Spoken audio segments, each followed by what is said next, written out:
Jungkook, আজ আমার বিয়ে। আমাকে লাল বেনারসি শাড়ি পরিয়েছে, কিন্তু আমার মনে হচ্ছে তারা আমাকে জিন্দা লাশ বানিয়ে দাফন ছাড়া কাফন পরিয়েছে। পুরো বাড়ি নানা রকমের ফুল দিয়ে সাজানো হয়েছে, চারিদিকে হইচই পড়ে আছে, কিন্তু আমার মনে হচ্ছে তারা আমাকে জিন্দা লাশ বানিয়ে আনন্দ উপভোগ করছে। অবশেষে কেউ আমার হাতটি ধরলো, কিন্তু আমার মনে হচ্ছে আমার পুরো পৃথিবী থমকে গেছে।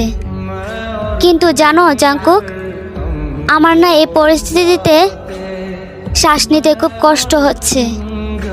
মনে হচ্ছে এর থেকে মরে যাওয়া ভালো, কিন্তু আমি আমার আল্লাহর কাছে কি জবাব দেব? নিজের ইচ্ছে আত্মহত্যা করে।